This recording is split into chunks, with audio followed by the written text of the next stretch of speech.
Dear students and dear friends, स्वागत है अपने चैनल पॉलिटिकल साइंस एसबीएम में। आइए आज हम सॉल्व करते हैं UP PGT political science civics या नागरिक शास्त्र का एक प्रैक्टिस सेट या मॉडल पेपर। और ये मॉडल पेपर आपका प्रीवियस ईयर क्वेश्चन पेपर के आधार पर या उसी के पैटर्न पर ये सेट है।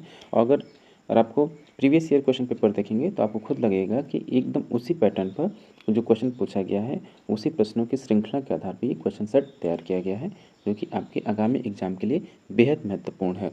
और ये आपका पीजीटी का एग्ज़ाम बेहद नज़दीक है। उसी क्रम में आइए आज हम सॉल्व करते हैं यूपी पीजीटी नागरिक शास्त्र या राजनीति विज्ञान या पॉलिटिकल साइंस या सिविक्स का एक मॉडल पेपर।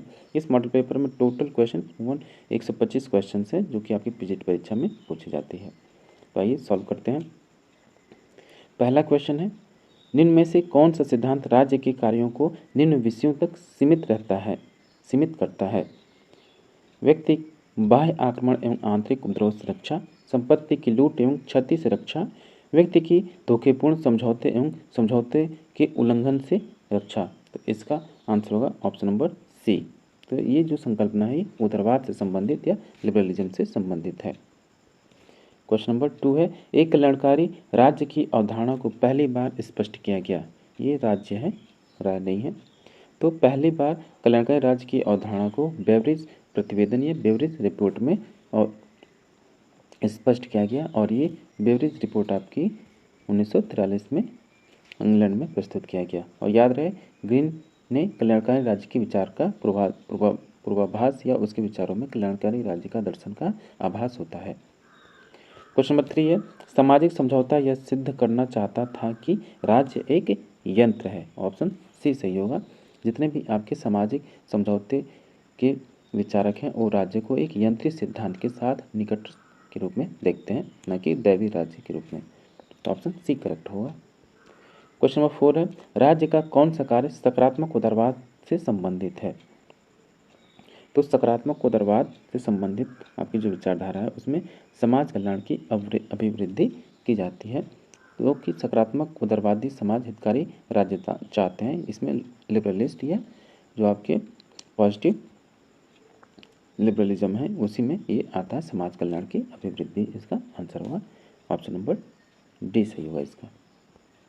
क्वेश्चन नंबर 5 है, समझौता सिद्धांत का वास्तविक दोष यह नहीं है कि यह अनैतिहासिक है, अपितु इसमें यह विचार भी निहित है कि अधिकारों तथा दायित्वों का अस्तित्व समाज से पृथक हो सकता है। यह कथन किसका है? तो यह कथन आपका टी.एच. ग्रीन का है। ऑप्शन ए सही होगा।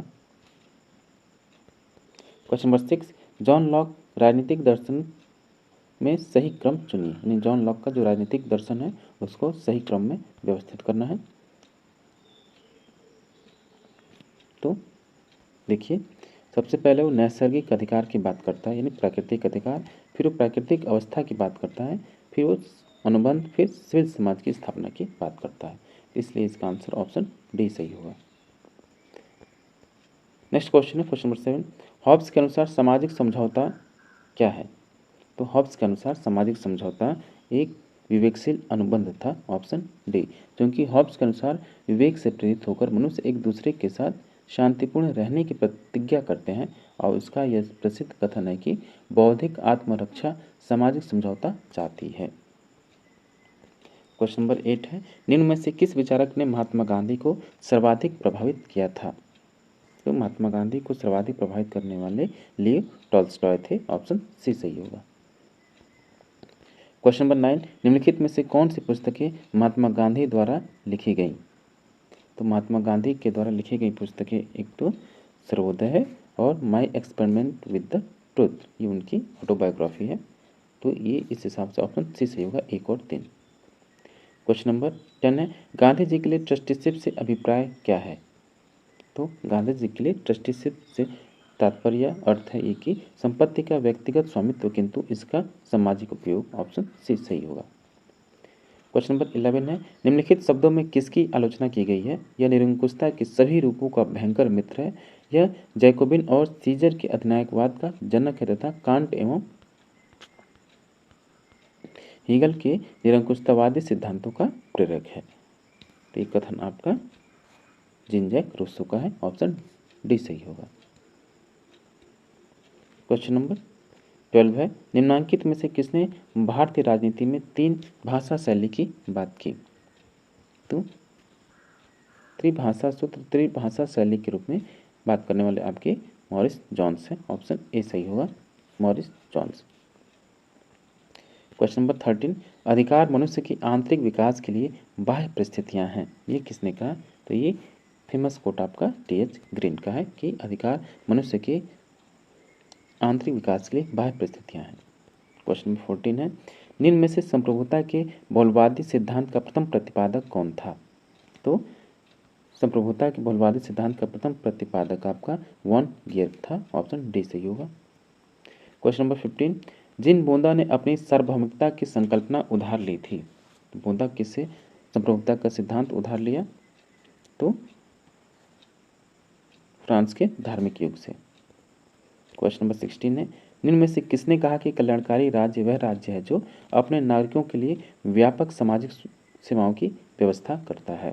तो ये फेमस कोट आपका कांट का है। ऑप्शन डी सही होगा। और क्वेश्चन नंबर 17, राज्य पृथ्वी पर ईश्वर की यात्रा के समान है, इस मान्यता का प्रतिपादन किसने किया है? तो इस कोट को फेमस रूप में इस रूप में पढ़ा जाता है कि राज्य पृथ्वी पर ईश्वर का अवतरण है। ये कोट आपका हीगल का है। ऑप्शन ए सही होगा। क्वेश्चन नंबर 18, 20वीं शताब्दी में नकारात्मक स्वतंत्रता व्यक्तित्व के लिए नहीं है, ये गैर व्यक्तिवादी निगमित बृहदाकार मुक्त उद्यमों के लिए आगे बढ़ने का साधन बन गई है, यह किसने कहा है? तो ये कथन आपका A.F.A. हेग के द्वारा कहा गया। ऑप्शन नंबर ए सही होगा।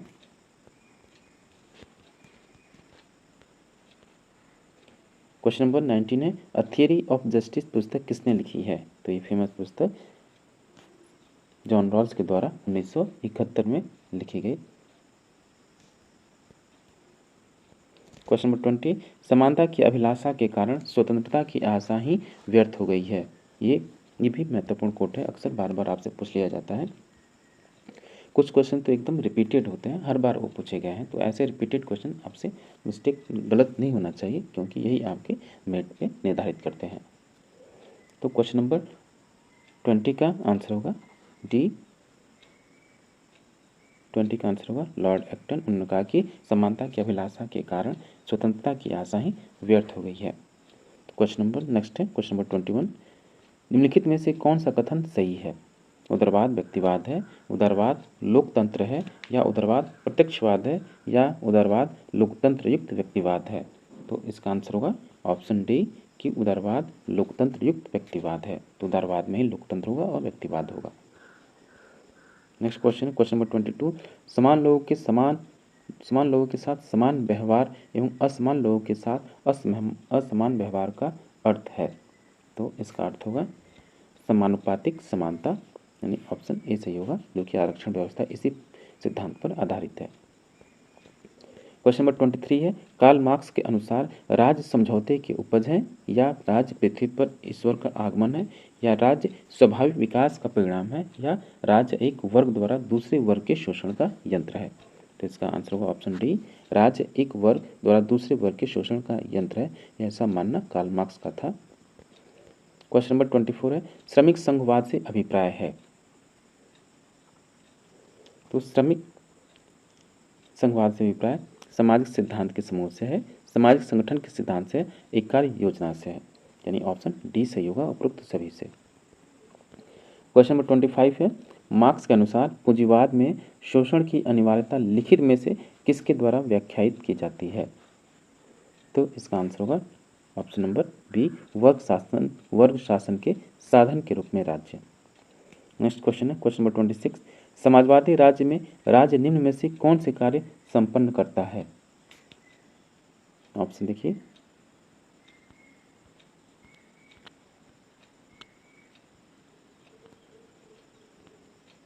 चौथा ऑप्शन, तो इसका आंसर ABCD यानी 4 होगा, ऑप्शन डी सही होगा। क्वेश्चन नंबर 27 है, मार्क्सवाद को युग का भ्रम किसने कहा है? बेहद महत्वपूर्ण क्वेश्चन है ये। तो मार्क्सवाद को युग का भ्रम लॉर्ड एक्टन ने कहा है, ऑप्शन ए सही होगा। क्वेश्चन नंबर 28 है, अनुपातिक प्रतिनिधित्व को इस रूप में भी जाना जाता है। तो अनुपातिक प्रतिनिधित्व को हेयर योजना या हेयर थियरी या हेयर पद्धति भी कहते हैं, क्योंकि हेयर ने ही अनुपातिक प्रतिनिधित्व को प्रचलित किया या उसका विकास किया। क्वेश्चन नंबर 29 है, डेमोक्रेटिक थ्योरी नामक पुस्तक के लेखक कौन है। ये पुस्तक भी एग्जाम के हिसाब से बेहद महत्वपूर्ण है। तो ये जी सार्टोरी के द्वारा पुस्तक लिखी गई है, डेमोक्रेटिक थियरी। क्वेश्चन नंबर 30 है, राजनीतिक दल के लिए कौन सा तत्व अनिवार्य नहीं है। तो राजनीतिक दल के लिए अनिवार्य तत्व आपका विचारधारा है, शक्ति प्राप्ति की इच्छा है और संगठनात्मक जाल है। इसका आंसर होगा अनिवार्य तत्व के रूप में लोकतांत्रिक स्वरूप नहीं है। क्वेश्चन नंबर 31, लोकमत मनुष्यों के ऐसे विषयों से संबंधित मतों का योग है जो समुदाय के हितों को प्रभावित करते हैं। यह किसने कहा है। तो इसका आंसर होगा option number A, Lord Bryce. Question number 32, निम्नलिखित में से कौन जनतंत्र में राजनीति के लिए आवश्यक तत्व नहीं है। तो 32 का आंसर होगा ऑप्शन ए, काडर या संवर। बाकी संगठन नेतृत्वविद ये संगठन के लिए बेहद महत्वपूर्ण है। क्वेश्चन नंबर 33 है, निम्नलिखित में से किसने उदार एवं उग्र बहुदलीय व्यवस्था के बीच प्रभेद प्रस्तावित किया है। तो जीवन जी सार्टोरी ने किया है। नेक्स्ट क्वेश्चन है क्वेश्चन नंबर 34, निम्न में से किसने निर्वाचन व्यवस्था तथा दलीय व्यवस्था के बीच सहसंबंध स्थापित करने का प्रयास किया। तो इसका आंसर होगा option number B, Maurice Duverger. Next question है क्वेश्चन नंबर 35, निम्नलिखित में से कौन सा सही संबंध नहीं है। तो आपका संस्थात्मक दबाव समूह, सिविल सेवा संघ, ये सही है। संगठनात्मक समूह, श्रमिक संघ, ये भी सही है।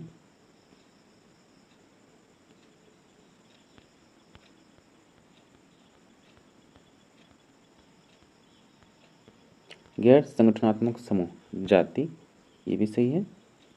और डी, अनियमित दबाव समूह, कृषक संगठन, ये गलत है। ऑप्शन डी ये सम्मिलित नहीं है। तो इसका आंसर होगा 35 का ऑप्शन डी। नेक्स्ट क्वेश्चन है, संविधान राज्य के पदों के वितरण, संप्रभुता के आवास और राज्य के उद्देश्य को निर्धारित करने वाली व्यवस्था है। यह कथन, यह परिभाषा किसने दिया है। तो ये परिभाषा, यह कथन आपकी अरस्तु के द्वारा दिया गया। नेक्स्ट क्वेश्चन है क्वेश्चन नंबर 37, निम्नलिखित में से कौन सी विशेषताएं संवैधानिक शासन की हैं।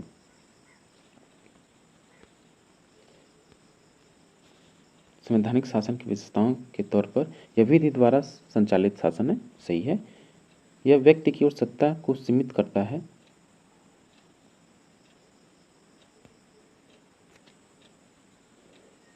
इसमें निर्वाचित राज्याध्यक्ष होता है, ये सही है। ये व्यक्ति की ओर सत्ता को सीमित करता है, ये थोड़ा सा डिसमैच है। इस हिसाब से आपका केवल 1 और 2 यानी ऑप्शन बी सही होगा। नेक्स्ट क्वेश्चन है क्वेश्चन नंबर 38, निम्नलिखित में से किस कारक ने हाल के वर्षों में संसदीय कार्यपालिका की शक्तियों की अभिवृद्धि में योगदान दिया है। तो एक सुसंगठित दलीय व्यवस्था के आविर्भाव ने संसदीय कार्यपालिका की शक्तियों में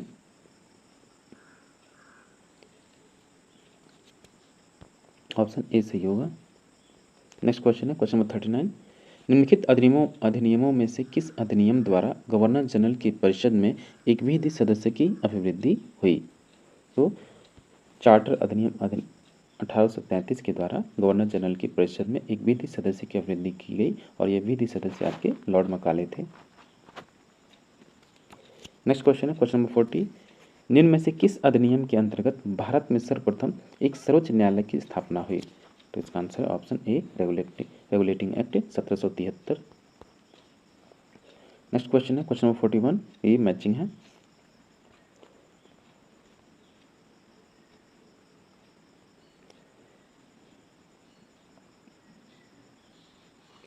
तो शासन प्रणाली जो अर्धसंघात्मक है, अर्धसंघात्मक कहने वाले आपके केसी वेयर हैं। संघीय व्यवस्था को भारतीय संघ को उन्होंने अर्ध संघीय कहा। एक अनूठे नमूने का संघ,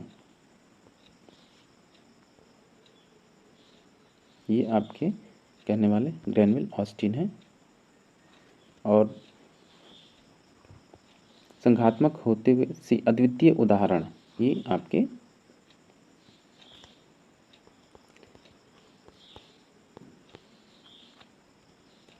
अद्वितीय उदाहरण होंगे कहने वाले भारतीय संघ को अलेक्जेंड्रोविच और आइवर जेनिंग्स ने कहा संघात्मक होते हुए भी राष्ट्रीय हित सर्वोपरि होना चाहिए, आइवर जेनिंग्स ने कहा। तो इस हिसाब से आपका आंसर होगा ऑप्शन नंबर डी।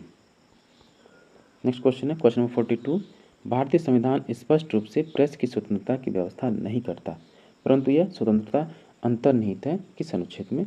19(1) क में ये अंतर्निहित है। विचार एवं अभिव्यक्ति की स्वतंत्रता के अंतर्गत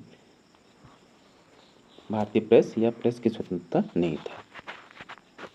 क्वेश्चन नंबर 43 है भारतीय संविधान के 13वें अनुच्छेद का मुख्य उद्देश्य निम्न में से किसके संबंध की सर्वोच्चता सुनिश्चित करता है? तो अनुच्छेद 13 आपका मौलिक अधिकार से संबंधित है, ऑप्शन सी सही होगा। क्वेश्चन नंबर 44 किसी मामले में कानूनी कार्रवाई रोकने के लिए उच्च न्यायालय द्वारा निम्न में से कौन सा लेख जारी किया जाता है? तो प्रतिषेध। क्वेश्चन नंबर 45 वर्तमान में किस नीति निर्देशक सिद्धांत को मूल अधिकारों पर प्राथमिकता प्राप्त है? तो केवल अनुच्छेद 39 ख तथा ग में उल्लिखित नीति निर्देशक सिद्धांतों को मूल अधिकारों पर प्राथमिकता प्राप्त है, ऑप्शन सी सही होगा। क्वेश्चन नंबर 46 निम्नलिखित में से कौन एक ही समान प्रक्रिया से अपदस्थ किए जा सकते हैं? यानी कौन कौन से ऐसे अधिकारी हैं या पद हैं उनको अपदस्थ या हटाने की प्रक्रिया समान है? तो आपके इसमें होंगे भारतीय सर्वोच्च न्यायालय का मुख्य न्यायाधीश और फिर भारत का लेखा नियंत्रक तथा महान लेखा परीक्षक और मुख्य निर्वाचन आयुक्त। इनको हटाने की एक ही समान प्रक्रिया है, इनको अपने पद से हटाने की समान प्रक्रिया अपनाई जाती है। तो इस हिसाब से आंसर आपका ऑप्शन डी सही होगा। क्वेश्चन नंबर 47 भारतीय राष्ट्रपति का निषेधाधिकार किस प्रकार का है?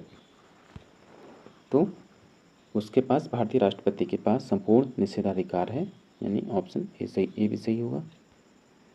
निलंबनकारी निषेधाधिकार भी है, बी भी सही है, और जे भी वीटो, यानी इसका आंसर होगा ऑप्शन डी उपरोक्त सभी का संचय है।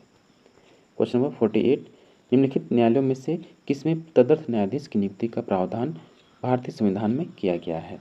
तो सर्वोच्च न्यायालय में किया गया है, ऑप्शन ए सही होगा। क्वेश्चन नंबर 49 आधारभूत स्तर पर पंचायती राज का विकास नहीं हो सकता, इसका कारण है? इसका कारण है कि अज्ञानता एवं उदासीनता, ऑप्शन ए सही होगा। क्वेश्चन नंबर 50 निम्नलिखित में से किस संविधान में राज्याध्यक्ष के लिए निर्वाचन एवं उत्तराधिकार दोनों का प्रावधान है? तो आपको पता है कि संयुक्त राज्य अमेरिका का संविधान है। क्वेश्चन नंबर 51 निम्नलिखित में से कौन भारतीय संविधान द्वारा स्थापित है? तो भारतीय संविधान द्वारा स्थापित आपका देखिए योजना आयोग ये भी नहीं है, राष्ट्रीय विकास परिषदें ये भी नहीं है, और क्षेत्रीय परिषदें ये भी नहीं है। तो ये तो दोनों आपकी सांवैधिक संस्थाएं हैं, और ये आपका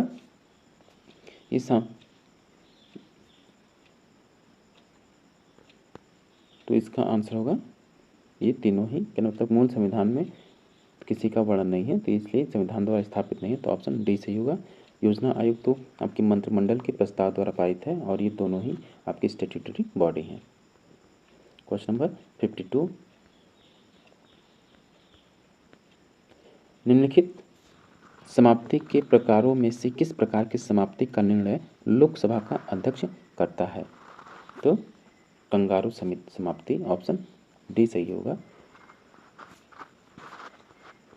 क्वेश्चन नंबर 53 है निम्नलिखित को सुमेलित कीजिए।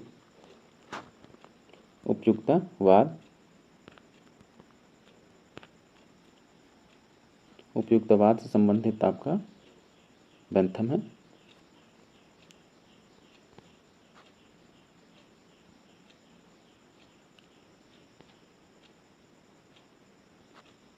और समाजवाद जॉर्ज बर्नार्ड शॉ, और उदारतावाद टी.एच. ग्रीन, गांधीवाद जॉन शार्प। इस हिसाब से आपका आंसर होगा option number C, option C सही होगा इसका। क्वेश्चन नंबर 54 है, निम्नलिखित में से कौन सा युग्म सुमेलित है? तो सुमेलित, कौन सा युग्म सुमेलित है? समाजवाद, राज्य को अधिकतम कार्य दिया जाए, ये सही है। समाजवाद में राज्य अपने अंडर विभिन्न लगभग अधिकतम कार्य वही उसी के द्वारा किया जाता है, तो ऑप्शन एक सही है। मार्क्सवाद, राज्य को न्यूनतम कार्य दिया जाए, ये गलत है, ये पूरे राज्य के अधीन ही,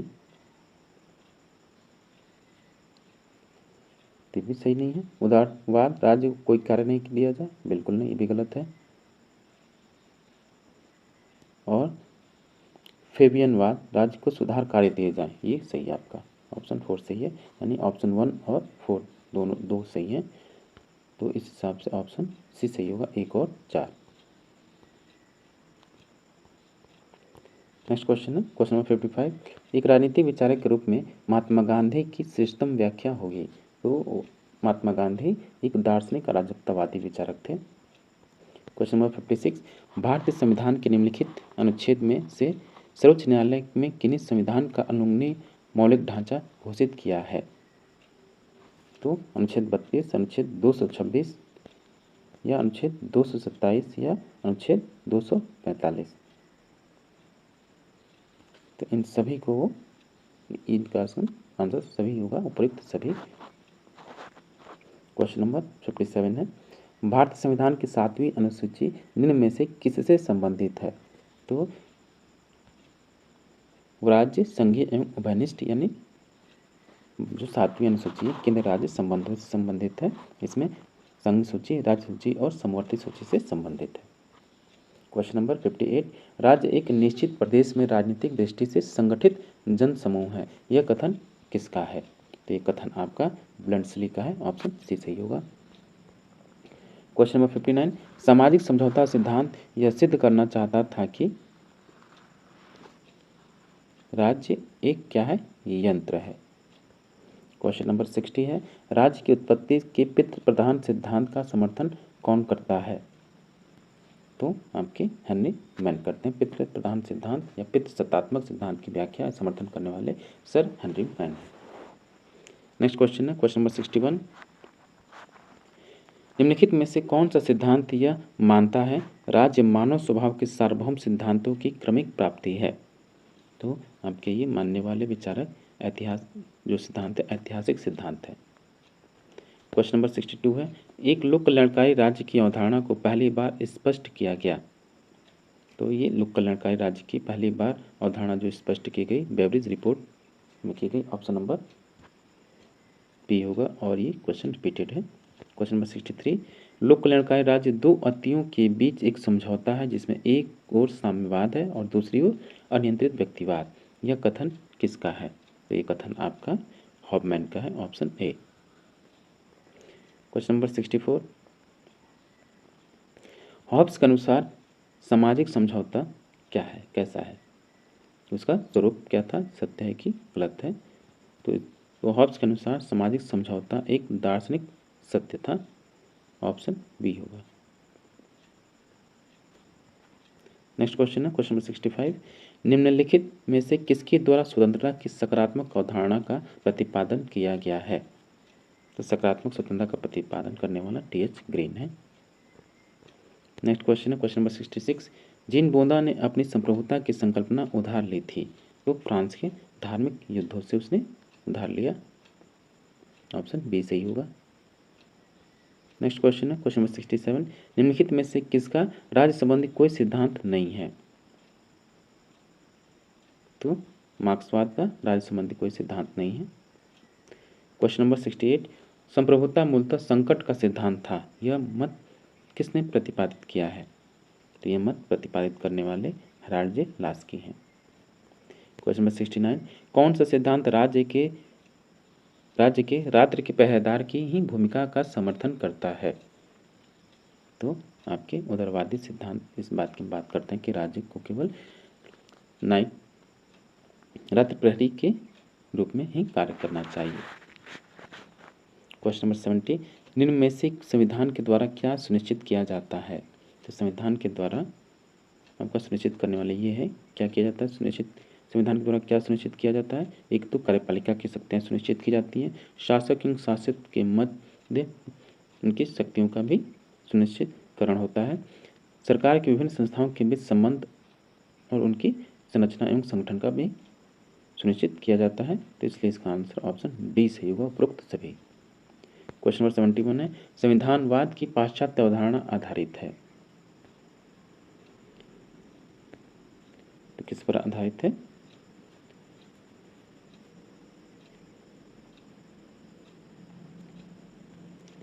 विधि एवं अभिसमयों पर, विधि के शासन पर और प्रेस की स्वतंत्रता पर। ये ऑप्शन 4 इसमें नहीं होगा, तो इसलिए इसका आंसर होगा option number B, 1, 2, 3। Next question है क्वेश्चन नंबर 72, किसने कहा है कि संसदीय व्यवस्था दल की भावना को सघन बनाती है और हमेशा इसे जीवंतता प्रदान करती रहती है? तो ये कथन आपका लॉर्ड ब्राइस का है। क्वेश्चन नंबर 73 है, निम्न में से किसने एकात्मवाद की यह परिभाषा दी है? संक्षेप में एकात्मवाद का तात्पर्य है एक ही दृष्टिगोचर प्रभुसत्ता संपन्न शक्ति के हाथों में राज्य की शक्ति का केंद्रीकरण, वह शक्ति चाहे संसद हो अथवा जार। तो इसका आंसर है option number 3, option C, Dicey. Question number 74, निम्न में से कौन सा गुण संसदात्मक व्यवस्था का नहीं है? तो इसका आंसर होगा ऑप्शन नंबर डी, शक्तियों का पृथक्करण। ये आपका संसदीय शासन व्यवस्था का नहीं है। नेक्स्ट क्वेश्चन है क्वेश्चन नंबर 75, निम्नांकित में संघात्मक शासन व्यवस्था का अधिकृत विद्वान कौन माना जाता है? अधिकृत विद्वान कौन माना जाता है? तो इसका केसी वेयर है, option number D. Next question है क्वेश्चन नंबर 76, निम्नलिखित में से कौन सा एक अध्यक्षात्मक सरकार का लक्षण है? तो अध्यक्षात्मक सरकार का लक्षण आपका संविधान की कठोरता है।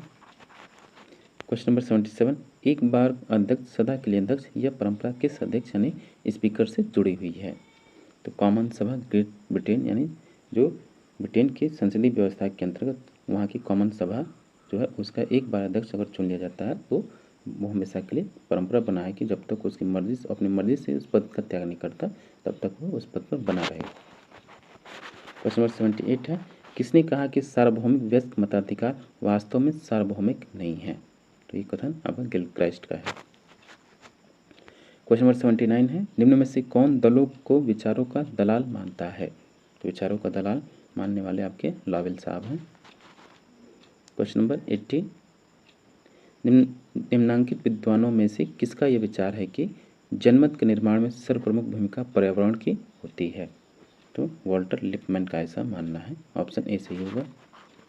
क्वेश्चन नंबर 81, निम्न में से कौन कार्यात्मक यानी व्यावसायिक प्रतिनिधित्व के सिद्धांत के प्रतिपादक हैं? तो ऑप्शन सी सही होगा, GDH कोल। क्वेश्चन नंबर 82, निम्नलिखित में से कौन जनमत का अभिकरण है? तो जनमत के अभिकरण आपके एक तो प्रेस है, राजनीतिक दल है और सार्वजनिक मंच है। इसमें न्यायपालिका नहीं होती है, तो इसलिए इसका ऑप्शन होगा 1, 2, 4, यानी ऑप्शन सी सही होगा। नेक्स्ट क्वेश्चन है क्वेश्चन नंबर 83, निम्नलिखित में कौन सा एक जीन ब्लॉन्डेल के सामुदायिक दबाव समूह के वर्गीकरण का उपवर्ग है?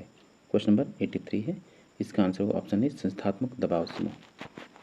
नेक्स्ट क्वेश्चन है क्वेश्चन नंबर 84, निम्नलिखित में से महिला मताधिकार का प्रबल समर्थक कौन था? तो आप सभी को पता है कि महिला मताधिकार का प्रबल समर्थक आपके सिजविक है, ऑप्शन डी सही होगा। क्वेश्चन नंबर 85 है, जनमत किसी विषय पर लोगों के व्यवहार को संकेत करता है जब वे किसी एक ही सामाजिक समूह के हों। यह विचार है, यह विचार आपका लियोनार्ड डब्ल्यू टोब का है, ऑप्शन सी सही होगा। क्वेश्चन नंबर 86, राजनीतिक दल के विषय में निम्न कथन किसका है कि स्वतंत्र राजनीतिक दलों द्वारा चलाई जाने वाली सरकार लोकतांत्रिक सरकार का दूसरा नाम है। किसी भी जगह स्वतंत्र राजनीतिक दलों के बिना स्वतंत्र सरकार का अस्तित्व नहीं हो सकता। तो ये कथन आपका मोनरो साहब का है, ऑप्शन बी सही होगा। नेक्स्ट क्वेश्चन है क्वेश्चन नंबर 87, निम्नलिखित में से किसने राजनीतिक दलों का बहरवादी विश्लेषण किया है? तो ऑप्शन डी सही होगा, सैमुअल जे एल्सवर्थ ने। क्वेश्चन नंबर 88, निम्नलिखित में से कौन सा उत्तर व्यवहारवाद के बारे में सत्य नहीं है? तो उत्तर व्यवहारवाद के बारे में सत्य नहीं, विषय वस्तु को पद्धति से पूर्व होना चाहिए, सही है। वास्तविकता से संबंध हो, ये सही है। ज्ञान को कार्य रूप में प्रस्तुत करने की कोशिश, ये सही है। ऑप्शन डी मूल्य से स्वतंत्र राजनीतिक विज्ञान, ये गलत है, यानी ऑप्शन डी सही होगा। क्वेश्चन नंबर 89, एक संगठित समूह जो बिना अपने सदस्यों को सरकारी औपचारिकता में शामिल किए हुए सरकारी निर्णयों के प्रसंगों को प्रभावित करता हुआ लगता है। तो दबाव समूह के विषय में उपरोक्त कथन निम्नलिखित में से किसका है? तो कथन आपका एच जगलर का है। क्वेश्चन नंबर 90, निम्नलिखित में से कौन अर्थशास्त्र परंपरा से संबंधित नहीं है? तो अर्थशास्त्र परंपरा से संबंधित आपका शुक्र नहीं है, यानी ऑप्शन बी सही होगा। क्वेश्चन नंबर 91, निम्नलिखित में से कौन मंडल का अंग नहीं है? ऑप्शन सी सही होगा, सामंत। दंड नीति विश्व को मर्यादित रखती है, ये समस्त बुराइयों को उसी तरह समाप्त करती है जिस तरह सूर्य अंधकार को, यह मत अभिव्यक्त हुआ है। तो 92 का आंसर होगा ऑप्शन डी मनुस्मृति में। क्वेश्चन नंबर 93 है, निम्न में से किस पुस्तक में प्राचीन भारतीय राजनीतिक विचारक विस्तार से मिलते हैं? तो ये पुस्तक आपकी व्यास द्वारा रचित महाभारत है, और शांति पर इसका बेहद महत्वपूर्ण है। क्वेश्चन नंबर 94 है, निम्नलिखित में से कौन सी इकाई प्राचीन भारत में राज्य प्रशासन से संबंधित थी? तो जनपद, ऑप्शन ए सही होगा। क्वेश्चन नंबर 95 है, निम्नलिखित में से कौन सी एक समिति संसद यानी भारत की संसद की स्थायी समिति नहीं है? तो भारत की संसद की स्थायी समिति आपकी वित्त मंत्रालय की परामर्शदात्री समिति, ये स्थायी समिति नहीं है, ऑप्शन डी सही होगा। क्वेश्चन नंबर 96, निम्नलिखित मौलिक अधिकारों में से कौन केवल भारत के नागरिकों को ही उपलब्ध है? तो भारत के नागरिकों को उपलब्ध मौलिक अधिकार, केवल भारत के नागरिकों को उपलब्ध मौलिक अधिकार, सार्वजनिक सेवाओं के संबंध में अवसर की समानता, ऑप्शन ए। बाकी ये सभी को उपलब्ध है, किसी दूसरे देश को। भारत के नागरिकों को जो मौलिक अधिकार प्राप्त हैं वो 15 है, 16 है, 19 है, 29 है और 30 है, कुल 5 अनुच्छेद हैं। क्वेश्चन नंबर 97, भारतीय संविधान के अनुच्छेद 21 का उल्लंघन होता है यदि, यानी अनुच्छेद 21 का उल्लंघन कब होगा? कि जब अभियुक्त तो मुकदमा चलाने में राज्य असाधारण विलंब करता है, ये भी सही है। किसी प्रमाणित पागल को कारावास का दंड दिया जाता है, ये भी। किसी नागरिक का पासपोर्ट अनिश्चित काल के लिए जब्त किया जाता है, ये भी सही है, यानी इसका आंसर ऑप्शन डी सही होगा, उपरोक्त सभी। नेक्स्ट क्वेश्चन है क्वेश्चन नंबर 98, संसद में भारतीय राष्ट्रपति महाभियोग एक क्या है? ये आपकी एक अर्ध न्यायिक प्रक्रिया है। जब राष्ट्रपति पर महाभियोग चलाया जाता है तो वह एक अर्ध न्यायिक प्रक्रिया बन जाती है, ऑप्शन बी सही होगा। क्वेश्चन नंबर 99, यह किसका कथन है? यह प्रस्तावना सदन के प्रत्येक सदस्य की इच्छा को समेटती है कि इस संविधान की जड़ें, इसकी अभिसत्ता एवं इसकी संप्रभुता जनसाधारण में निहित हो। तो ये आपका B.R. अम्बेडकर का कथन है। क्वेश्चन नंबर 100, राज चट्टान से या शाहबलूत से नहीं पैदा होते, यह तो बनता है उन मनुष्यों के चरित्रों से जो कि इनमें निवास करते हैं। बेहद महत्वपूर्ण कोट है ये पॉलिटिकल साइंस का, खासकर ये आपका विचारक से संबंधित जो है, ये राज्य के परिभाषा से संबंधित में ये महत्वपूर्ण क्वेश्चन आपसे पूछ लिया जाता है। ये कथन आपका अरस्तु का है। क्वेश्चन नंबर 101, फेडरल गवर्नमेंट पुस्तक किसने लिखी है? तो फेडरल गवर्नमेंट नामक फेमस पुस्तक किसी वेयर की रचना है। नेक्स्ट क्वेश्चन है 102, राजविधि का शिशु एवं जनक दोनों है, ये भी महत्वपूर्ण क्वेश्चन है। ये कथन आपका मैकाइवर का है। नेक्स्ट क्वेश्चन है 103, निम्नलिखित में से किस एक विचारक के द्वारा राज्य के संरक्षण का सिद्धांत प्रस्तुत किया गया है बजाय राज्य के सिद्धांत के? तो ये कथन आपका मैकियावेली का है। नेक्स्ट क्वेश्चन है 104, क्वेश्चन नंबर 104, लॉक के अनुसार प्राकृतिक अधिकार कैसे हैं? तो प्राकृतिक अधिकार लॉक के अनुसार सार्वभौम नहीं है। क्वेश्चन नंबर 105, राज्य एवं समाज एक समान है, यह कथन किसका है? तो ये कथन आपका वर्ग का है, ऑप्शन ए सही होगा। क्वेश्चन नंबर 106, निम्नलिखित में से किसने अनुपातिक समानता का सिद्धांत प्रस्तुत किया है? तो ये कथन आपका, और ये जो अनुपातिक समानता का सिद्धांत है अरस्तु के द्वारा प्रतिपादित किया गया। क्वेश्चन नंबर 107, नकारात्मक व्यक्तिवाद का दार्शनिक आधार है? तो नकारात्मक व्यक्तिवाद आपका व्यक्तिवाद का दार्शनिक आधार है। नेक्स्ट क्वेश्चन है क्वेश्चन नंबर 108, संपत्ति चोरी है, यह वक्तव्य किस विचारक का है? तो ये वक्तव्य आपका प्रोधो का है। नेक्स्ट क्वेश्चन है क्वेश्चन नंबर 109, मार्क्सवाद 19वीं शताब्दी के उदारवाद की अवैध तथा विद्रोही संतान है, यह आलोचनात्मक कथन किसका है? तो यह आलोचनात्मक कथन आपका सी हंट का है। क्वेश्चन नंबर 110, उदारवाद का आधारभूत सिद्धांत है? तो उदारवाद का आधारभूत सिद्धांत व्यक्तिक स्वतंत्रता है। क्वेश्चन नंबर 111, डिसकंस्ट्रक्शन का सिद्धांत संबंधित है? तो डिसकंस्ट्रक्शन का सिद्धांत आपका मैकाइवर से संबंधित है। क्वेश्चन नंबर 112, द्वंद्वात्मक भौतिकवाद शब्द का प्रयोग किसके द्वारा किया गया है? तो ये इस शब्द का प्रयोग यानी जो साइंटिफिक मटेरियलिज्म है, इस शब्द का प्रयोग आपका मार्क्स के द्वारा किया गया है। 112 का ए आंसर होगा। क्वेश्चन नंबर 113 है, निम्न में से कौन सा दार्शनिक आधुनिक व्यक्तिवाद का प्रतिपादक माना जाता है? ये भी महत्वपूर्ण क्वेश्चन है। कई लोग इसका आंसर हेराल्ड जे लास्की लगा देंगे, लेकिन इसका सही आंसर ग्राहम वॉलेस होगा। क्वेश्चन नंबर 114, बिना संविधान के राज्य अविचारणीय है, तो ये कथन आपका किसके द्वारा कहा गया? फाइनल के द्वारा कहा गया। क्वेश्चन नंबर 115, लोक प्रशासन उन क्रियाओं या ऑपरेशंस को कहते हैं जिनका उद्देश्य लोक नीति को लागू करना होता है, ये कथन किसका है? ये कथन आपका एल.डी. वाइट का है। क्वेश्चन नंबर 116, निम्नलिखित में से संगठन के क्लासिकल सिद्धांतों को कहावतें किसने कहा? तो संगठन के क्लासिकल सिद्धांतों को कहावतें कहने वाले या मजाक कहने वाले हर्बर्ट साइमन है। क्वेश्चन नंबर 117, सिविल सेवा स्थायी रूप से वेतनभोगी एवं कुशल पदाधिकारियों की व्यावसायिक संस्था है, यह कथन किसका है या किसने कहा था? तो ये आपका हर्बन फाइनर ने कहा। क्वेश्चन नंबर 118, निर्णय लेने में निम्नलिखित चरणों को किस क्रम में रखेंगे? तो निर्णय सबसे पहले किस समस्या की पृष्ठभूमि की जानकारी, फिर उसके बाद समस्या का निर्धारण, फिर विकल्पों का चयन, फिर विकल्पों की पहचान। ठीक, पहले ही 1, 2, 3, 4 के क्रम में ऑप्शन बी सही होगा। क्वेश्चन नंबर 119, लोक प्रशासन के अध्ययन के निम्नलिखित उपागम में किस क्रम से विकास हुआ?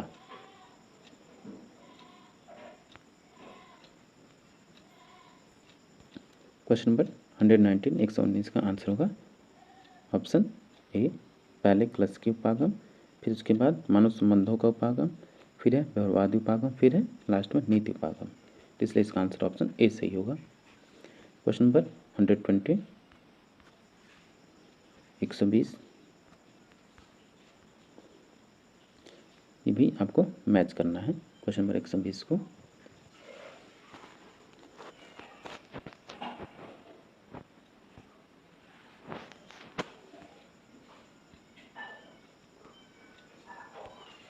आइए मैच करते हैं इसको। कर्मचारी को केवल उच्च अधिकारी से आदेश मिलने चाहिए, तो ये सिद्धांत आपका यूनिटी ऑफ कमांड से है, यानी आदेश की एकता से है।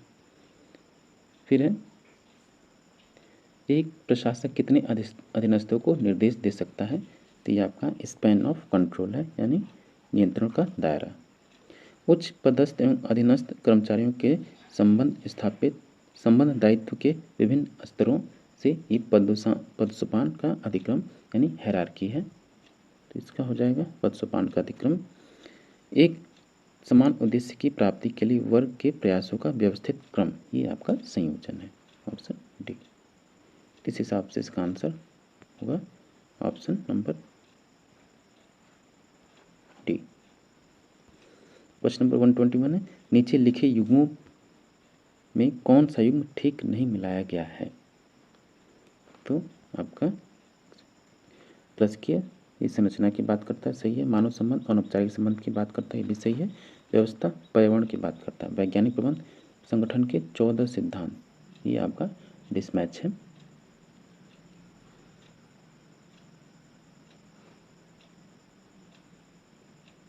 तो ऑप्शन नंबर डी सही होगा। क्वेश्चन नंबर 122 है, दक्षिण एशियाई क्षेत्रीय देशों के संगठन यानी सार्क का अस्तित्व मुख्यतः निर्भर करता है। तो इसका अस्तित्व मुख्यतः शांति एवं सहयोग पर निर्भर करता है। क्वेश्चन नंबर 123, शांति के लिए एकता का प्रस्ताव निम्नलिखित में से किसने दिया?